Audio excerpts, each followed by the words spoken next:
오늘 본문의 배경은 예수님께서 부활하시고 승천하실 때까지 40일 동안 이 땅에 계셨을 때 일어난 일입니다. 예수님의 생애와 하신 일에 대해서 기록된 그 성경 부분을 우리가 복음서라고 하는데, 마태, 마가, 누가, 요한복음 네 군데서 다 마지막은 예수님께서 그 40일 동안 계실 때 제자들에게 하신 말씀으로 끝이 납니다. 그래서 더 마지막은 그래서 예수님께서 승천하셨더라 이렇게 끝나는데, 이때 예수님은 40일 동안 예전처럼 기적을 베푸시거나 여기저기 다니시지 않고 오직 제자들을 가르치셨습니다. 40일 동안 뭐에 대해서 가르치셨냐면 오직 하나님의 나라에 대해서 가르치셨습니다. 그래서 하나님의 나라를 가르치시고, 그 다음에 이 누가복음에 보면 지금 이 본문은 제자들이 예수님이 부활하셨다는 소식을 또 여인들에게도 나타나시고 베드로에게도 나타나셨다는 소리를 들었음에도 불구하고 두려워서 방에 구석방에 앉아있을 때 예수님이 이곳에 나타나셔서 하시는 말씀인데, 이 말씀 전에 제자들이 보여달라고 그러기 전에 요한복음에서는 도마가 나는 손에 찔린 못자국과 옆구리 창자국을 보기 전에는 못 믿어 했지만, 누가복음에서는 오셔서 손과 발을 보이시면서 나니 만져보라 내가 살았다 이렇게 말씀을 합니다. 제자들이 너무 기뻐서 놀라면서 기뻐할 때 예수님께서 이 사람들이 아직도 긴가민가 할 때 먹을 거 없어? 그리고 생선 한 토막을 갖다 드릴 때 그것을 잡수심으로 참으로 부활하신 몸이 여기 계시구나 하는 걸 보여주신 후에 지금 44절에 말씀이 있습니다. 또 이르시되, 너희들이 지금 보고 놀라고 기뻐하면서도 좀 두려워하는데 이것이 바로 지금 내가 너희들 앞에 보여주는 이 모습, 이것이 바로 내가 너희와 함께 있을 때에 계속해서 너희에게 말했던 바, 그것이 이루어진 것이다. 근데 그 말했던 바가 뭐냐면 모세의 율법과 선지자의 글과 시편에 기록된 말씀. 그러니까 다시 말하면 이 모세오경과 선지서와 시편은 구약 성경 전체를 말씀하는 건데, 또다시 말하면 이 전체 구약 성경이 바로 예수 그리스도의 죽음과 부활, 인류를 대속하실 그 일에 대해서 기록되었다는 뜻이에요. 근데 제자들과 함께 계실 때 내가 수없이 이야기했던 것이 바로 성경이 이루어져야 된다 하는 것이 바로 너희 눈앞에 지금 보이는 이것이다, 그렇게 말씀을 합니다. 그러면서 이때까지 제자들이 3년 동안 예수님 따라다니면서 수도 없이 들었어도 깨닫지 못했던 것을 45절에 보면 저희의 마음을 열어주셔서 성경을 깨닫게 하십니다. 이 사건 전에도 엠마오로 내려가는 두 제자가 슬픔에 잠겨서 우리는 그분이 우리 이스라엘을 구할 줄 알았는데 어떻게 이렇게 비참하게 십자가에서 완전 죄인같이 그런 모습으로 돌아가실 수가 있는가 했을 때 예수님께서 따라가시면서 너희는 왜 이렇게 선지자와 구약성경 모세의 오경을 더디 믿느냐 그러면서 말씀해 주실 때 이 사람들이 마음이 열리면서 성경을 알아듣게 됐는데, 여기서도 또 성경을 깨닫게 하시면서 46절과 47절이 오늘의 제가 말씀드리려는 키포인트인데, 구약성경에서 두 가지를 약속하고 예언하고 있다. 요약하면 그렇다. 39권이나 있는데 예수님의 관점으로, 그리고 지금 승천하시기 직전에 제자들에게 알려주고 싶은 구약의 두 가지 요점은 이것이다. 46절이 그 하나고 47절이 두 번째인데, 첫 번째는 너희가 지금 본 바와 같이 구약에서 뭐라고 예언되어 있느냐면 그리스도가 고난을 받고 제3일에 죽은 자 가운데서 살아날 것이다 이렇게 기록되어 있다. 그거는 지금 이루어졌죠, 제자들 앞에. 자, 두 번째 또 뭐가 기록되어 있는지 아느냐? 놀라운 일이죠. 저는 이 말씀을 우리가 깨달을 수 있도록 성령께서 도와주시길 바랍니다. 47절에 보면 또 그거하고 동일한 무게로 예수 그리스도의 대속에 대한 예언과 똑같은 무게로 뭐가 기록되어 있냐면 그의 이름으로, 예수 그리스도의 이름으로 죄 사함을 얻게 하는 회개하면 얻을 수 있는 죄 용서함이 예루살렘에서 시작돼서 모든 족속에게 전파될 것이다. 이게 예언됐다는 거예요. 그러면 예수님의 십자가와 부활이 예언된 대로 지금 너희 앞에 이렇게 나타났듯이 또 하나가 이루어질 것이 있고 또 하나가 구약에 기록되어 있는데 반드시 이루어질 일인데 이게 바로 이제부터 이루어질 일이다. 내가 부활함으로 인해서 이제는 모든 사람들이 구원 얻을 수 있는, 죽음을 이기고 영원히 살 수 있는 그 하나님의 능력이 나타났고 그 길이 내가 다 이루었다 그러고 돌아가셨잖아요. 십자가에서. 그 길이 이제 이루어졌는데 이제부터는 뭐가 이루어질 건가? 나의 이름으로 사람들이 회개를 할 것이다. 자기의 죄를 깨닫게 될 것이고 그러면 회개하는 자에게 죄의 사함이 있을 것이다. 그래서 많은 사람들이 내 이름으로 구원을 받게 될 것이다. 근데 이것은 반드시 예루살렘에서 시작될 것이고 반드시 모든 족속에게 전파될 것이다. 이게 구약에 예언된 기록이다. 그러면 아까 예수님에 대한 십자가와 부활, 그 고난이 예언된 대로 지금 이루어졌다면 이것도 반드시 이루어질 것이라는 거죠. 44절에 내가 너희에게 말한 바 모세율법 선지자의 글 시편의 날을 가리켜 기록된 모든 것이 이루어져야 하리라, 반드시 성취돼야 하리라 하신 것처럼 이것도 또 이루어진다는 거예요. 자, 그래서 예수 그리스도의 그 구속사와 이제 예수님이 승천하시고 나면 남은 제자들에 의해서 온 세계에 주 예수의 복음이 전파되고 죄인들이 구원받고 많은 사람의 입술로 예수를 그리스도라, 주라, 하나님을 나의 아버지라 고백하는 일이 반드시 일어날 것이다. 너희는 이 일의 증인이다. 증인인데 제가 이제 이번에 묵상하면서 마음에 기쁘고 배운 것은 그래, 우리는 과거에 하나님께서 하신 일에 대해서 우리는 증인이에요. 사람들에게 우리가 전도할 때 예수님은 우리의 죄를 위해서 돌아가셨습니다.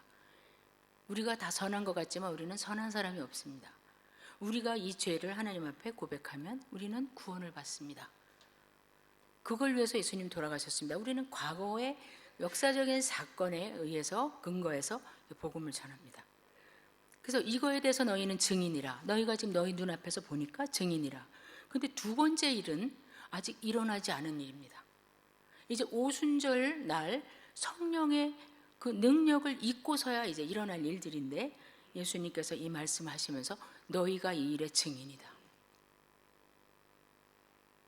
우리가 잘 알듯이 사도행전을 보면 충분히 이 증인들이 되고 있는 걸 우리 볼 수 있습니다. 자, 그런데 오늘 예수님께서 이제 말씀하세요. 지금 첫 번째 두 가지를 말씀하시는데 첫 번째 그리스도의 죽음과 부활에 대한 구약의 예언, 그게 얼마나 중요하고 어떻게 분명히 이루어졌는지를 우리가 볼 때 뒤에 거에 대해서도 우리가 확신이 달라지리라 보는데요. 예수님께서 이 제자들 가르치실 때, 이 지상에 계실 때 그 요한복음에서 그런 말씀 하시잖아요. 너희가 성경에서 영생을 얻는 줄 생각하고 성경을 연구하거니와 이 성경이 곧 내게 대해서 증언하는 것이다. 그러니까 성경을 읽으면 예수님을 만나야 된다는 거죠. 성경을 읽으면서 예수님을 못 만나면 그건 성경을 읽는 게 아니죠. 그죠? 왜냐하면 분명히 구약 성경에서 예수 그리스도를 지금 예언하고 주님이 우리를 위해서 오실 것을 예언하고 계시기 때문인데 바리새인들이 성경 가르친다 그러고 또 성경을 주장하는 것 같지만 그들은 그 생명의 주님을 배척하는 할 때 예수님께서 이 말씀합니다. 자, 누가복음 24장 여기서 보면 너희들에게 내가 이때까지 말한 거 모세율법 선지자 시편이 다 나에 대해서 말을 했다. 그러면 우리가 어디서 그렇게 예수님에 대해서 말을 많이 했는가? 성경 말씀에 모세오경 생각나는 게 뭐가 있을까요? 우선 창세기 3장 15절부터 여자의 후손이 뱀의 후손의 머리를 깨트릴 것이다. 여기서부터 시작해서 아브라함을 부르실 때 내 자손을 통해서 온 땅의 족속들이 복을 받을 것이다. 너는 복의 근원이 될 것이다. 그죠? 그 약속을 이삭에게도 야곱에게도 계속 하시고, 또 나중에 가서 우리 너무 잘 알듯이 사무엘 하에 가서 다윗이 성전을 하나님 앞에 짓고자 했을 때 너가 내 집을 짓고자 하느냐, 내가 네 집을 지어주겠다 하시면서 너의 후손 중에 왕이 끊이지 않겠다. 끊이지 않기는요, 바벨론 포로로 갈 때 벌써 왕은 다 끝났잖아요. 그런데 그 약속을 하셨어요. 그 다음에 이사야서로 우리가 넘어가면 우리가 너무 잘 아는 그 52장 53장에서 그리스도의 그 고난당하심을, 십자가의 죽으심을 마치 그림을 그려놓듯이 묘사해 놓은 그 말씀을 우리가 볼 수가 있습니다. 그래서 이런 것을 통해서 예수님께서 이 구약 성경이 전부 다 나에 대해서 말을 하는 거다. 근데 이 말, 지금 예언된 것이 너희 눈앞에 이렇게 이루어졌다, 그렇게 말씀합니다. 그러면 예수님의 죽으심과 부활하심은 그냥 우연히 일어난 사건이 아니고, 지금 우리가 이거 미루어 볼 때 하나님께서 약속하시고 계획하신 일이 이루어진 거잖아요. 그래서 그 예수님을 팔았던 가룟 유다에 대해서 예수님 말씀하실 때 이렇게 말씀하신다. 인자는 이미 작정된 대로 가거니와. 그게 무슨 말씀이에요? 성경에 예언된 대로 나는 죽을 것이다. 유다가 나를 배반하지 않아도 나는 성경에서 이렇게 죽으리라 한 대로 나는 나무에 매달려 죽을 것이다. 그러나 그를, 그 인자, 예수님을 파는 그 사람에게는 화가 있으리로다. 이거는 분명한 사실이 이루어진다는 거죠. 자, 그 다음에 베드로와 그 사도들이 사도행전에서 오순절 성령 강림 후에 이제 성령의 능력을 받고 나서 뭐라 그러냐면, 그 유대인들을 향해서 다 벌떡 일어나가지고 너희가 거룩하고, 그 사도행전 3장에 거룩하고 의로운 일을 거부하고 도리어 살인한 사람을 놓아주기를 구하고 생명의 주를 죽였도다. 이 말이 참 재밌지 않아요? 예수님은 생명 그 자체인데 생명을 죽였다는 거예요. 죽일 수가 없잖아요. 생명은 생명인데 생명의 주를 죽였도다. 그러나 하나님은 죽은 자 가운데서 그를 살리셨으니 우리가 이 일의 증인이라. 이제 증인으로 이제 사도행전에 가면 계속 제자들이 자기들이 증언을 하면서 증인의 역할을 하죠. 자, 그런데 그럼 왜 하나님은 예수님을 죽은 자 가운데서 또 살리셨는가? 그걸 보면 또 하나님 심지어는 하나님께서도 자기가 말씀하신 그 약속을 지키시기 위해서 하시는 거예요. 시편 16편 그 10절 11절에 보면 다윗이 성령으로 감동해서 메시아에 대한 예언을 하는데 마치 자기가 메시아인 것처럼 1인칭으로 나라는 표현으로 이제 이렇게 말씀합니다. 이는 주께서 내 영혼을, 이게 지금 메시아가 말하는 건데 다윗이 이 말을 해요. 주께서, 여호와 하나님께서 내 영혼을 수월에 버리지 아니하시며 죽음 후에 그 깊은 곳에다 날 던지지 아니하시며 주의 거룩한 자를 멸망시키지 않을 것입니다. 그러니까 죽음에 머물러 있지 않을 거라고 지금 시편에서 예언을 하고 있습니다. 선포하는 거죠. 주께서 생명의 길을 내게 보이실 것입니다. 예수 그리스도는 무덤에 머물러 계실 수가 없었어요. 왜냐하면 반드시 썩지 않으리라고, 거기에 음부에 머물러 있을 수 없다고 성경에서 말씀을 했기 때문입니다. 하나님은 당신이 말씀하신 것을 어기실 수가 없어요.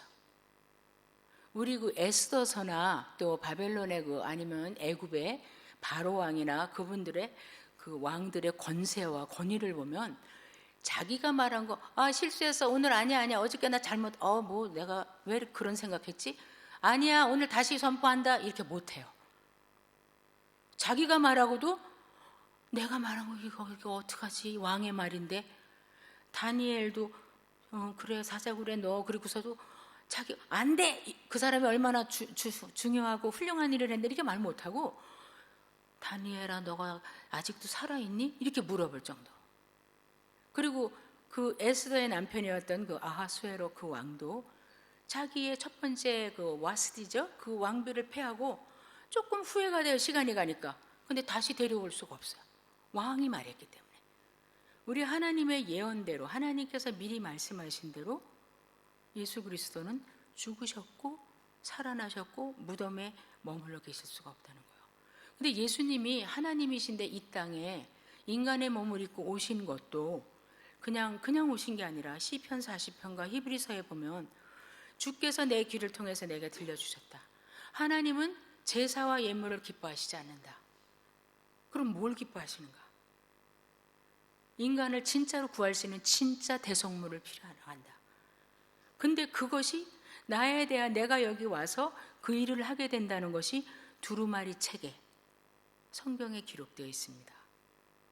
그때 내가 말하기를 내가 왔나이다. 나를 가리켜 기록한 것이 이 두루마리 책에 있나이다. 이렇게 해서 제사, 동물의 제사 대신에 하나님은 메시아를 통해서, 그리스도를 통해서 인류를 구원하시려는 것을 예수님이 자기가 다윗의 입을 통해서 또 고백을 하게 여기서 합니다. 자, 그래서 이와 같이 지금 구약에서 예언되고 기록된 하나님의 말씀들은 반드시 이루어져야 되는 말씀인데 주님께서 이것은 반드시 이루어져야 된다, 그렇게 말씀합니다. 우리가 구약 성경 읽을 때 김 목사님도 수없이 말씀하셨는데 하나님이, 우리 여호와 하나님이 세상 사람들이 믿는다 하는 진짜 신은 아니지만 소위 신이라는 그 존재들과 다른 점이 두 가지가 있는 거예요. 그 하나는 하나님은 창조주라는 거죠. 시편 96편에 보면 이 세상의 모든 신은 헛것이요 여호와는 천지를 창조하셨다, 이렇게 나옵니다. 그러니까 세상의 신과 하나님과를 비교할 때 하나님은 천지를 창조하신 신이다. 창조주 하면은 다른 신들과 비교할 수가 없다는 거고, 그래서 선지서에 보면 하나님께서 어떤 분명히 하실 일을 말씀하실 때 해가 내일 뜨지 아니하면 내가 일 안 한다. 내일 별들이 뜨지 않으면 내 말이 없어진다. 그러니까 이건 분명하다는 거죠. 천지 창조를 통해서 하나님 계신 걸 보여주시는데, 두 번째는 우리가 많이 들었듯이 하나님이 하나님 되심은 일어나지 않은 일을 미리 알고 말씀하시는 하나님이고, 미리 말씀하신 것을 반드시 이루시는 것이 세상 신과 틀리는 거죠. 미리 일어날 것을 분명하게 말씀하시고 그거는 분명히 성취되는, 그것이 바로 하나님의 하나님 되심인데, 지금 여기서 모세오경과 선지서와 그 다음에 시편에서 그 예수님의 죽으실 것과 부활하실 것을 말씀했다. 근데 지금 이루어졌다. 사도 바울도 고린도전서 15장에서 부활에 대해서 선포할 때 뭐라 그래요? 성경대로 그리스도께서 죽으시고 성경대로 그리스도께서 사셨다. 그 성경이 구약에 예언된 대로 예수님이 죽으셨다. 그냥 죽으신 게 아니라, 그냥 예루살렘에서 유대인의 한 사람으로 그냥 죽으신 게 아니라 성경에 몇천 년 동안 예언된 것이 그대로 죽으셨고 그대로 살아나셨다. 자, 유대인을 대상으로 복음서를 썼던 마태는 그리스도에 대한 어떤 사건을 기록할 때 유난히 이렇게 말합니다. 이는 이런 성경을 성취하려 함이라. 이는 이렇게 말씀한 그 말씀이 이루어지게 하려 함이라. 그래서 마태는 계속 예수님의 어떠한 생애와 사역을 설명할 때 그 독자인 유대인들로 하여금 이게 그냥 일어난 게 아니고 우연히 일어난 게 아니고 다 성경이 지금 이루어지는 거구나, 이거를 알게 합니다. 자, 성경이 이루어진다는 거에 대해서 지금 조금 아직도 감이 안 잡힌다 하시면 제가 아주 훌륭한 예화를 들어드리겠습니다. 김일성, 김정일에 대한 이야기인데요. 제가 시카고 한인교회에 있을 때 김현식 교수라는 분이 와서 북한 세미나 할 때, 북한 선교 세미나 할 때 강사로 오셨었어요.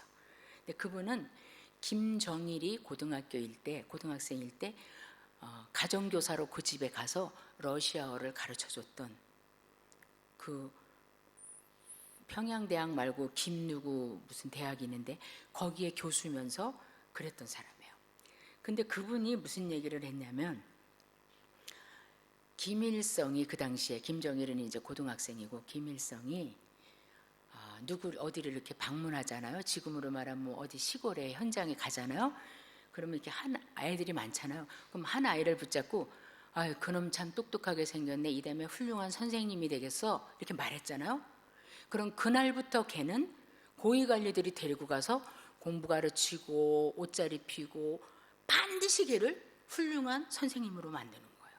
그래서 인민들로 하여금 우리 김일성 수령께서 하시는 말씀은 하나도 땅에 떨어지는 게 없다. 다 이루어진다. 그래서 김일성이 뭐라고, 아우 쟤는 훌륭한 예술가가 되겠어. 그러면 그 아이는 그 순간부터 데리고 가서 예술가로 고위관리들이 만들어야만 하는 거예요. 그러므로 해서 김일성 수령의 말은 하나도 땅에 안 떨어진다. 모든 게 다 이루어진다. 수령님이 말하면 다 된다. 그거예요. 그렇게 했다. 그러면서 이분이 실제로 가정교사였던 분이 말씀을 했는데, 우리가 구약에 기록된 말씀은, 하나님의 말씀은 반드시 이루어집니다. 그리고 하나님께서는 당신이 말씀한 거를 이루시는데 거기에 우리를 부르시는 거예요. 북한의 고위 관리들처럼. 하나님의 말씀이 이루어지는 거죠. 예수님께서 이 땅에 오셔서 모든 일을 하실 때 뭐라 그래요? 나는 아버지께서 보내서 하라 하신 일만 한다. 그 다음에 어떤 어려운 가운데, 예를 들어서 십자가를 지시는 일이 있을 때도, 아버지 웬만하면 이 잔을 멈춰 주시고 좀 없애주세요. 그러다가 아닙니다. 제가 이 일을 하러 왔습니다. 주께서 이 일을 해서 저를 보내셨습니다. 제가 이걸 해야 주의 뜻이 이루어집니다. 이렇게 하셨어요. 자, 그런데 지금 왜 이렇게 예수 그리스도의 죽으심과 부활에 대해서 제가 구약에서 예언한 것이 이루어졌다는 것을 자꾸 장황하게 말씀을 드리냐면, 그거하고 동일한 무게로 47절을 예수님께서 친히 승천하시기 전에 마치 유언과 같이 하신 말씀인데, 이게 너 가서 꼭 전해야 돼, 그게 아니라 반드시 전해질 것이고 복음은 선포될 것이라는 거예요. 반드시 될 거예요. 지금도 되고 있어요. 중요한 거는, 결론부터 말씀드리자면, 하나님의 일이 나타나는데 우리가 거기에 그 파도에 타느냐 안 타느냐. 우리가 없어도 이 일은 이루어질 거예요. 가룟 유다가 예수님을 배반하지 않았어도 예수님은 십자가에서 무슨 다른 방법으로 십자가에서 죽으셨을 겁니다. 반드시 구약이 이루어지는 것처럼 이 지금 세계 복음화, 온 민족에게 그리스도 예수의 이 구원의 복음, 기쁜 소식이 전해지는 것은 당연히 이루어질 것이다. 근데 너희들이 증인이 될 것이다. 증인이 되라 그러시지 않고 증인이 될 것이다.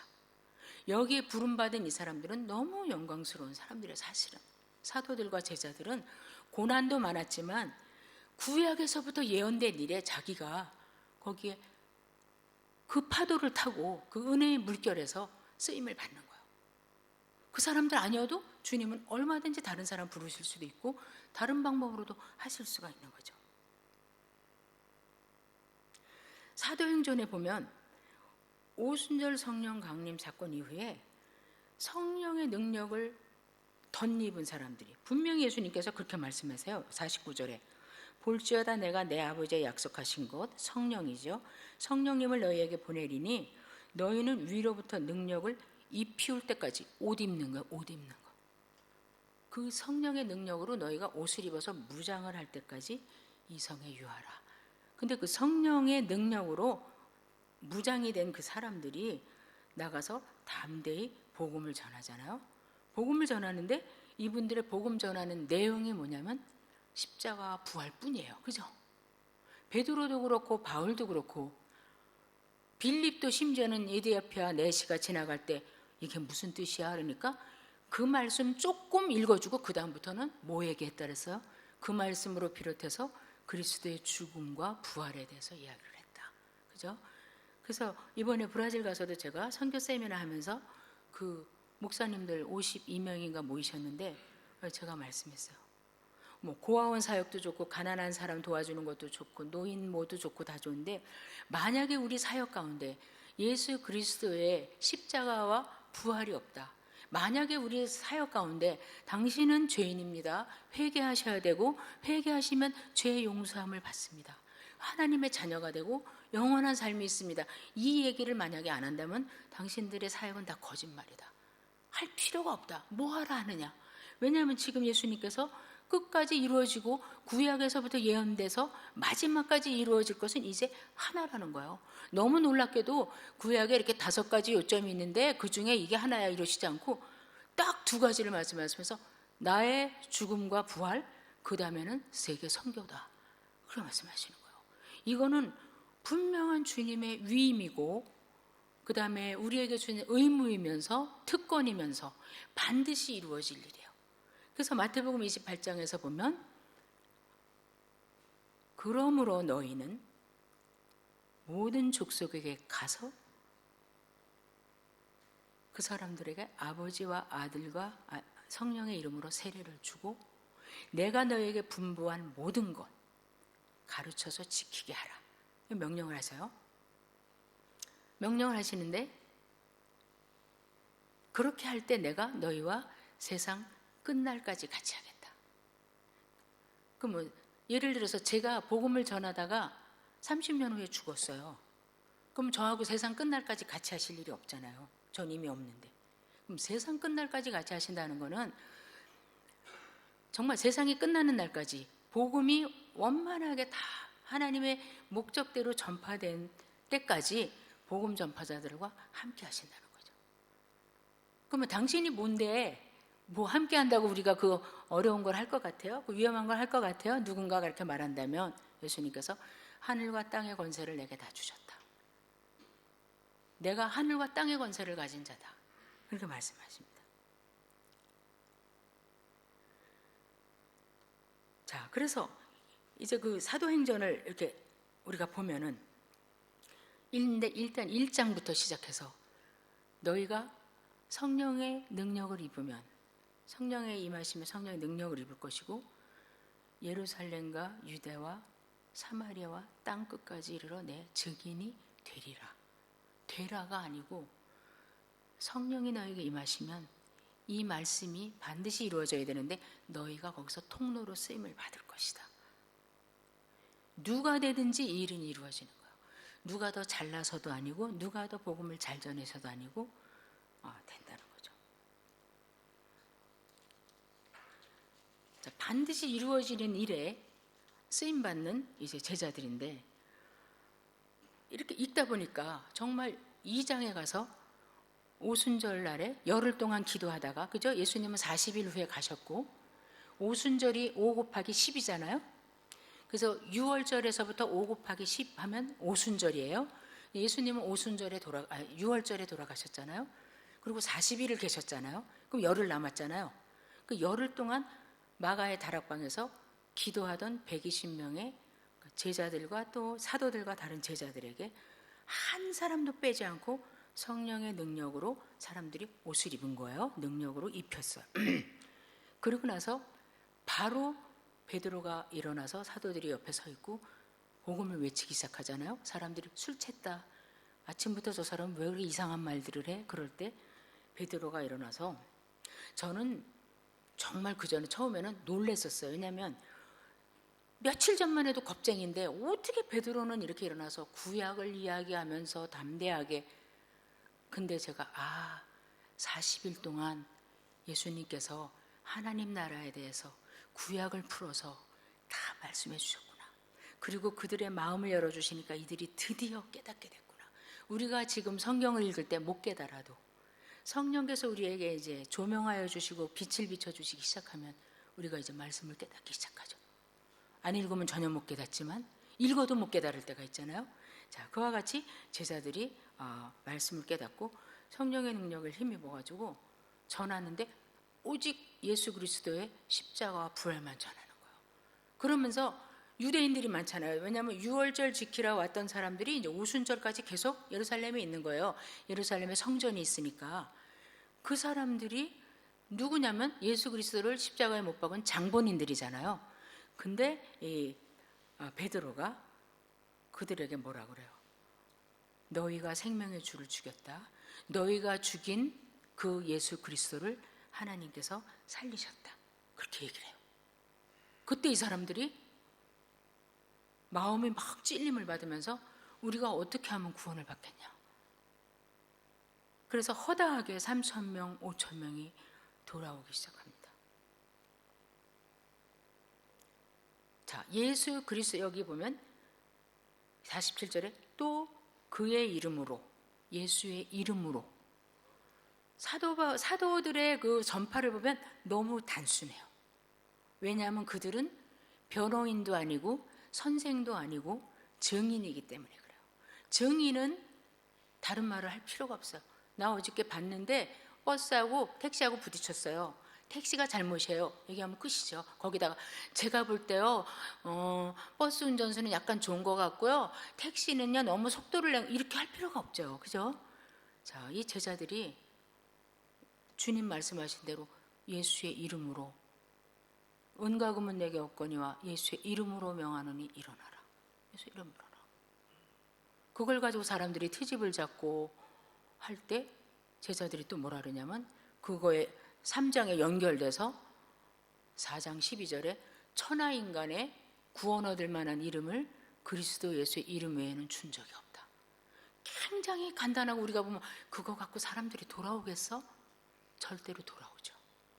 하나님의 말씀은 이루어져야 되니까. 오죽하면 사도 바울이 전도하는 것을 미련하다고 그러잖아요. 하나님은 전도에 미련한 것으로 사람을 구원한다. 왜냐하면 우리는 도구가 되고 파이프만 될 뿐이고, 성령께서 복음을 내리시고 하나님의 능력을 흘러보내시고 사람들의 마음을 여시고, 빌립보 교회에서도 바울과 그 일행이 복음을 전할 때 하나님께서, 성령께서 루디아라는 여인의 마음을 활짝 여셔갖고 단번에, 두 번에도 아니고 단번에 처음 듣는 그 말씀에 자기가 깨닫고, 나 세례받겠다, 우리 가족도 세례받겠다, 나는 믿겠다, 우리 집을 오픈해서 교회로 쓰자, 여기서 모여서 예배드리자, 강가에 가지 말고, 이렇게 역사가 일어납니다.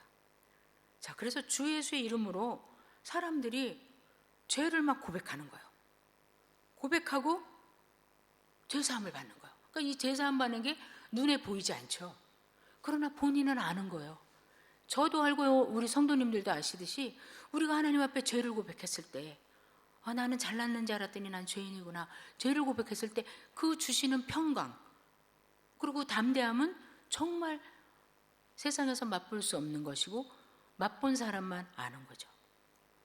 그래서 주 예수 이름으로 죄사함을 얻는 회개가 전파될 것이다. 그래서 예루살렘을 통해서, 그 다음에 유다 땅으로 해서, 사마리아로 해서, 안디옥으로 해서, 사도 바울이 갈라디아로 해서, 유럽 마게도냐로 해서, 또다시 아시아로, 유럽이 다 복음화 이렇게 되면서 북미로 가서, 북미에서 또 아시아 우리나라로 와서, 우리나라에서 또 각 나라에 가다가, 또 이제 저 같은 경우나 또 김선성 교사님 같은 또 브라질까지 가서 이 복음이 계속 이렇게 이제 다니는 거예요. 근데 예루살렘에서부터 시작해서, 그럼 왜 예루살렘에서부터 시작하나? 어떤 학자들은 예루살렘에 지금 제가 조금 아까 말씀드린 것처럼 6월절 지키러 많이 왔잖아요. 그리고 예수님이 돌아가시는 놀라운 일들을 봤잖아요. 그리고 오순절을 먼 데서 왔는데, 거기 사도행전 2장에 보면, 아니 우리가 어떻게 이 나라 저 나라 저 나라 막 세계 각지에서 왔는데 어떻게 우리가 난 곳 방언으로, 우리가 태어난 곳의 모국어로 어떻게 이런 말을 다 들을 수가 있지? 저 사람들이 그냥 말하는데 우리는 왜 이렇게 우리말로 다 들리지? 이상하게 생각했었잖아요. 그래서 그렇기 때문에 예루살렘부터 해라 그랬다, 그런 사람들도 있어요. 그것도 맞아요. 왜냐하면 이 사람들이 지금 놀랬어요. 예수님 십자가에 못 박히시는 것도 보고 놀랬는데, 3일 후에 제자들이 우리 주님이 살아나셨다는 것도 놀랬는데, 또 500명한테 진짜 몸으로 보여주신 거예요. 너무 놀라워요. 이들이 아주 훌륭한 증인이 될 수 있어요. 근데 만약에 예루살렘에 지금 제사장들하고 사두개인들하고 막 우리 죽이려고 그러는데 우리 딴 데 가서 복음 전하자, 저쪽 다른 나라부터 시작하자, 이랬으면 복음이 확산이 안 됩니다.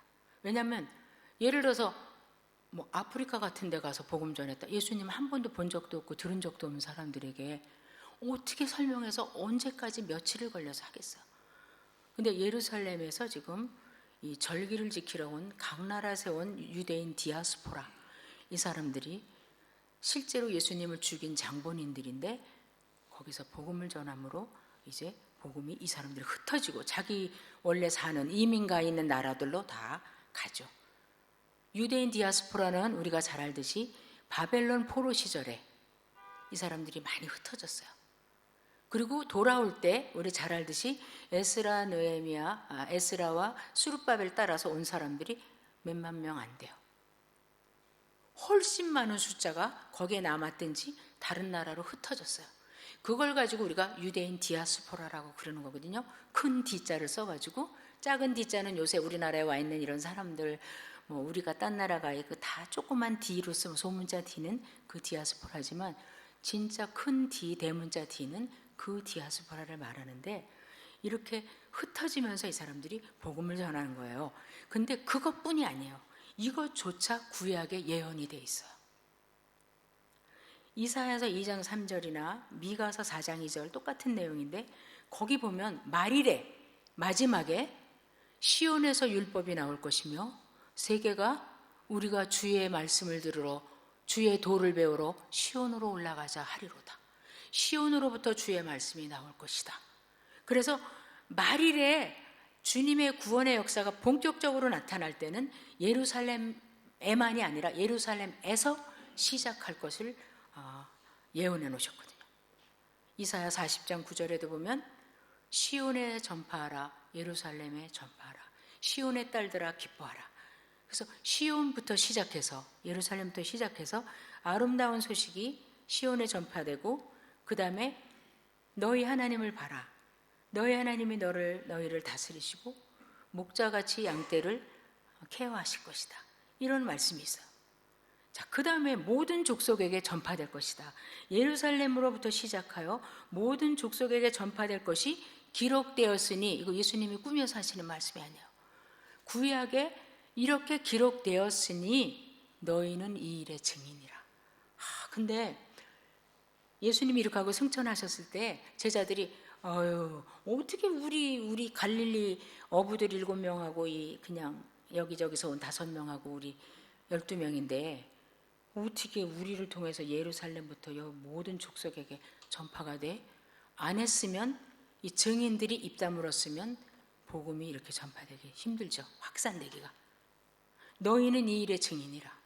너희가 나가서 선포할 때 이 말씀이 실제로 하나님 말씀이며 성취되는 말씀인지를 너희 눈으로 보고 너희도 증인으로 보고 그 다음에 너희를 통해서 이것이 될 것이다. 아주 더블 미닝이죠. 눈으로 구약 성경이 이루어지는 것을 보면서 자기들의 입에 베드로도 놀랐을 거예요. 자기는 그냥 예수는 그리스도야. 너희가 주를 죽였는데 하나님이 살리셨어. 근데 3,000명이 막 회개를 하는 거예요. 그걸 통해서 내가 이렇게 지금 성령 충만하니까 사람이 달라지는구나 이게 아니라 구약이 이렇게 이루어지는구나. 우리 같은 범인을 통해서 보통 사람을 통해서 이 놀라운 하나님의 말씀이 이루어지는구나 이걸 보는 거죠. 그리고 더 증인이 되는 거예요. 놀라우니까. 우리가 할수록 이 구약이 이루어지는 게 눈에 막 보이는구나. 가는 곳마다 죄인들이 회개하고 구원을 받는구나. 놀랍다. 주의 말씀이 이렇게 성취되는구나. 근데 이제 모든 족속에게 전파될 것이다. 시편 22편 27절 28절 보면 마지막 날에 이런 일이 생긴대요. 시편은요 22편은 1절이 뭐라고 시작하는지 아세요? 엘리 엘리 라마 사박다니 이걸로 시작합니다. 22장이 나의 하나님 왜 나를 버리십니까? 십자가에서 외치신 음성이죠. 근데 마지막으로 갈수록 그 외치심으로 인해서 그 고난을 당하심으로 인해서 일어나는 일이 이제 여기 선포되는 거예요. 뭐라고 써있냐면 시편 22편 27, 28절에 이렇게 써있어요. 땅의 모든 끝이 여호와를 기억하고 돌아오며 그 엘리 라마 사박다니 하신 그 주님으로 인해서 땅의 모든 끝이 여호와를 기억할 것이다. 돌아올 것이다. 모든 나라의 모든 족속이 주의 앞에 예배할 것이다. 지금 일어나고 있잖아요. 대한민국 우리가 어떻게 예수님을 예배하겠어요? 모든 언어가. 근데 그 엘리 라마 사박다니 하신 그 주님의 대속에 주님의 죽으심과 부활이 기록되었느니라 하시는 이 말씀이 이루어짐으로 우리에게 땅의 끝까지 말씀이 기억되고 전파되고 땅의 모든 끝이 여호와를 기억하고 돌아올 것이다. 나라는 여호와의 것이요 여호와는 모든 나라의 주인이심이라. 이게 시편에 기록되어 있는 말씀이에요. 주님의 처절한 십자가에서 음성으로 시작해서 주님의 이 대속의 역사가 완성되면 그 후에는 만민이 죄인들이 주 앞에 돌아올 수 있는, 내가 곧 길이다 진리다 생명이다 하시는 주님으로 인해서 누구든지 하나님 앞에 돌아와서 주의 앞에 모든 족속이 예배하게 된다는 것이 시편 22편의 말씀인데, 그 말씀 예수님께서 하시면서 이것이 반드시 이루어질 구약의 예언이다. 너희가 증인이다. 우리 그 이사야 44장 38절 같은데 거기 보면 하나님께서 그러세요. 이스라엘아 너는 나의 유일한 증인이다. 어떤 민족이 내가 너희들에게 나를 보여준 것 같이 나를 알고 있느냐? 내가 너희에게 다 말하고 보여줬지 않냐? 너희는 나의 증인이다. 지금 이 놀랍죠? 이 사람들, 근데 이스라엘은 그 일을 안 했잖아요. 그리고 오히려 이방인을 무시했잖아요. 그거 하라고 불러주신 건데. 우리가 지금 첫 번째의 혜택을 받아요. 첫 번째 예언에 그리스도가 죽으시고 부활하심으로 우리는 죄 사함을 받고 그 다음에 영생을 얻었어요. 그 혜택을 누리는 사람들이에요. 그 열매를 우리가 따먹고 있는 사람들이에요. 그러면 두 번째 예언은 어떻게 되는 것인가? 옛날 이스라엘처럼 그 혜택만 따먹고 두 번째 일을 안 할 것인가? 그 사람들이 안 해도 반드시 이루어져요. 그 사람들이 안 해도 지금 이루어져서 우리에게 복음이 왔잖아. 우리가 안 해도 반드시 이루어져. 더 좋은 거는 우리가 함께 동참할 때 하나님 기뻐하시고 내가 세상 끝날까지 너와 함께 하리라 하신 것처럼 우리와 함께 하시고, 우리는 하나님의 반드시 이루어질 영원부터 있는 놀라운 영광스러운 일에 동참하는 사람들이 되는 거죠. 교회를 부르시는 거죠. 교회를 부르시는 건데, 그렇기 때문에 선교하면 개인들이나 교회가 해야 돼. 힘들지 않아. 그렇게 해요. 그러나 선교는 성도에게 주신 의무일 뿐더러 더 중요한 것은 성도의 특권이라는 거죠. 왜냐하면 어차피 하나님의 일에 동참하는 거지, 하나님이 우리가 일하는 거에 따라서 열매를 거두기도 하시고 안 거두시는 분은 아니라는 거죠.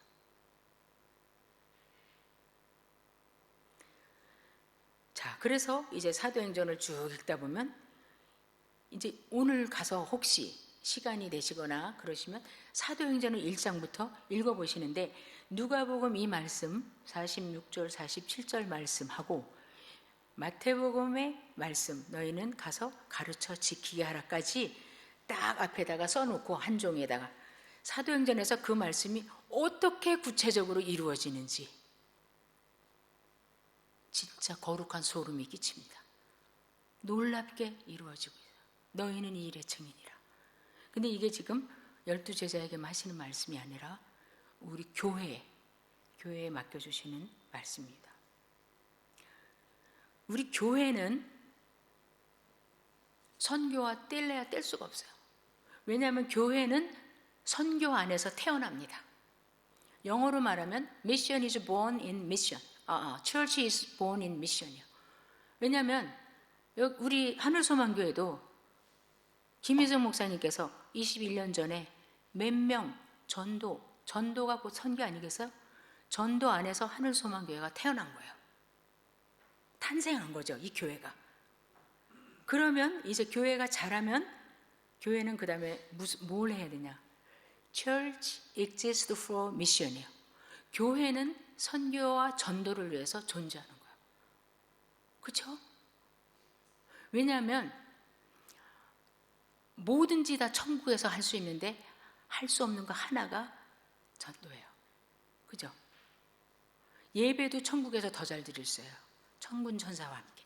찬양도 천국에서 더 잘 드릴 수 있고, 사랑하는 것도 천국에서 더 잘 사랑할 수 있어요.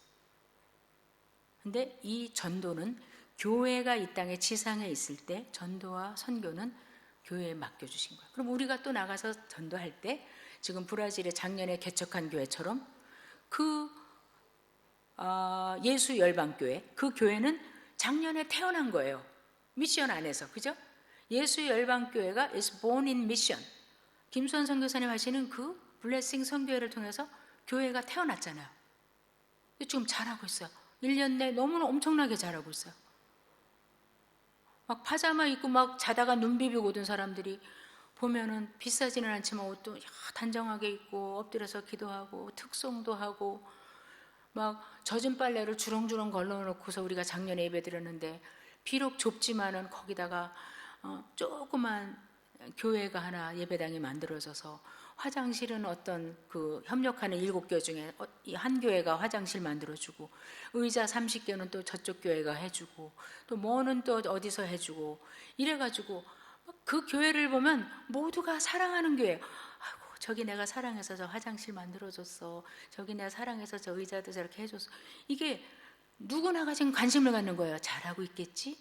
잘하고 있겠지? 기도해주면서 선교 안에서 태어난 교회인데 그 교회가 지난 작년 가을엔가 어린이 그 복음 전도 집회를 했는데 그 동네가요 이렇게 극빈자들만 사는 데인데 이렇게 언덕으로 이렇게 쭉 돼 있어요. 길도 하나도 없어요. 흙탕길인데 언덕인데 아주 좁은 길이에요. 차 2대 겨우 갈까 말까 한 길 양쪽으로 막 판잣집 막아놓은 동네인데 거기에 100명이 사는 거예요.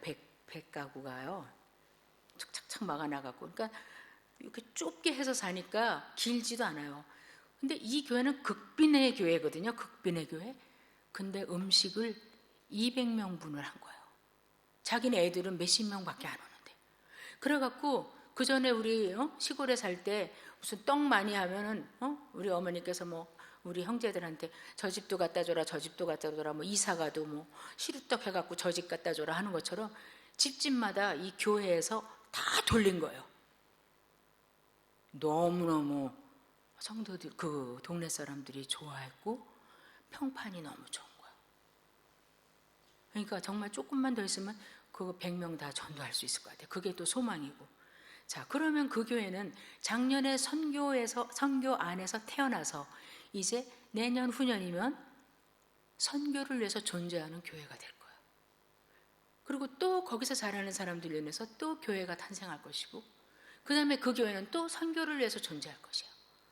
이것이 바로 이제 하나님의 나라가 확장되는 방법이에요. 주님은 개개인도 부르시지만 교회가 그리스도의 공동체로서 이 구약에서부터 예언된 이 말씀을 성취하는 일에 동참하도록 부르십니다. 예수님께서 어떤 일을 하시면서 이는 아버지께서 보내신 뜻을 나는 성취하려 함이라 그렇게 말씀하잖아요. 우리 교회는 선교를 해 안 해가 아니라 이거는 주님께서 말씀하시고 반드시 이루어지는 그 은혜의 물결, 영광의 물결에 우리가 발 디디면 우리 같이 서핑하는 거죠. 근데 그때 정말 깨닫는 게 너무 많은 거예요. 과정 가운데서 우리가 보는 게 많고 우리로 인해서 하나님 나라가 확장된다는 거 너무 놀랐고 근데 이 제자들이 예수님께서 이런 말씀을 다 했는데 예수님께서 말 다 들었으니까 이제부터 나가라 그렇게 안 하시고 성령으로 능력을 덧입힘을 받을 때까지는 절대 움직이지 마라. 왜냐하면 하나님의 복음은 인간의 말로 할 수가 없어요. 성령께서 도와주실 때. 그래서 이들이 이게 구약에서부터 예언된 거고 우리가 증인이래 이러고 뛰어나가지 않고 약속하신 것을 기다리느라고 열흘 동안 간절히 120명이 기도하죠. 성령의 능력을 입고 이 사람들은 폭탄이 돼가지고 나간 거죠. 그래서 지금도 이 일은 계속 이루어지고 있어요.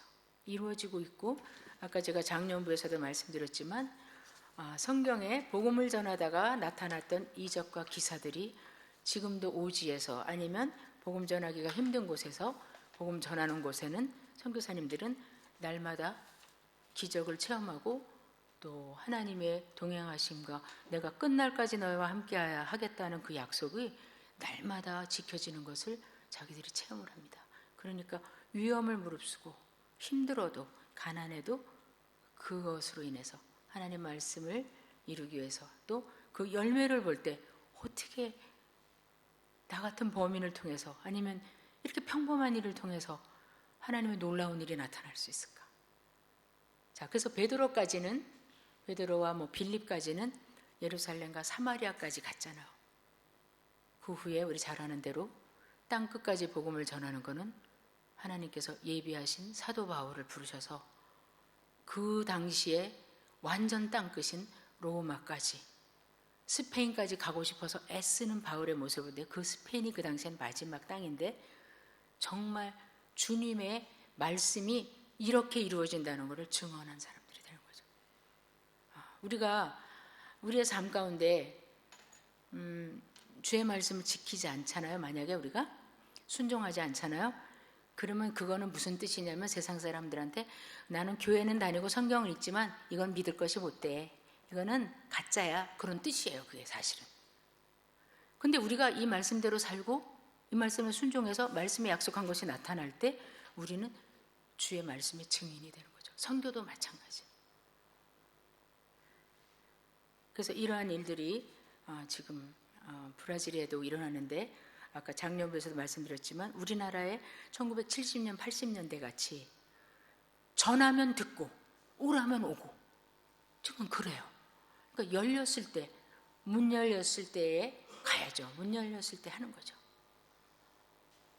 브라질 말을 조금만 하자면 이제 10년간은 전도 집회 위주로 하셨는데 이제 유치부에서 복음을 들은 애들이 벌써 티네이저 넘어가서 이제 청년에 이르는 나이가 됐기 때문에 얘네들 제자 훈련 시켜야 되고 또 이제 그 7개 교회 같이 협력하는 교회 그 교회마다 집회를 함으로써 수적으로도 많이 부흥했고 영적으로도 많이 부흥을 하고 있는데 이제는 그냥 놔두면 안 되죠. 왜냐하면 새로운 신자가 왔을 때 빨리 가르치지 않으면 완전히 매너리즘에 빠지기 때문에 이제 그걸 가르쳐야 되는데 그래서 그 목사님들, 목회자들 선교 세미나도 해서 자체적으로 자기 교회에서 선교사도 키워내게 하고 또 이제 나중에 점점 아시겠지만 그 대만 장로님이 땅을 1200평을 주셨는데 이렇게 조금 올라가면서 깎아서 실제로 쓸 수 있는 건 1000평인데 거기에 이제 선교센터를 지어서 목회자들 세미나 훈련, 그 다음에 아이들 경배하고 찬양하는 장소, 그 다음에 우리 청소년들도 오면은 가르쳐서 또 그 중에 제자훈련에서 장래 선교사를 만들고 그래서 브라질이 세계에서 5번째로 땅이 크고 또 5번째로 인구가 많아요. 그래서 자기 나라 안에서만 국내 선교만 해도 충분히 하나님의 나라가 확정되는 지금의 때다. 그리고 또 어디 딴 데를 열어주시면 우리는 또 딴 데로 가는 거예요. 지금 한국은 열렸다고는 이제 할 수 없어요. 열렸다가 이제 조금 닫혀 있죠. 그럼 우리가 여기도 전도해야 되지만 열려있는 데를 빨리 가야 되죠. 왜냐하면 거기가 또 언제 닫힐지 모르니까. 그래서 여러분의 기도로 제가 잘 다녀왔고 또 하나님 행하심을 보고 와서 말씀을 통해서 이렇게 함께 나눴습니다. 기도하겠습니다. 아버지 하나님 감사합니다. 주의 말씀이 반드시 이루어지는 것을 저희들에게 오늘도 보여주시고 우리가 그리스도의 대속의 그 죽으심과 또 부활하심으로 믿는 자가 된 것 같이 이제 또 온 세계에 주의 복음이 반드시 증거되리라고 하신 대로 증거되고 있는데 하나님 아버지 우리가 이 말씀에도 참여하는 사람들 또 이 말씀이 성취되는데 또 한 부분이 되는 저희들이 되도록 도와주시기 원합니다. 계속해서 주님 선교지에 계시는 모든 선교사님들 주께서 붙잡아 주시고 이 일의 증인들로 일할 때 주께서 함께 하시고 영광 받아 주시옵소서. 예수님 이름으로 기도합니다. 아멘.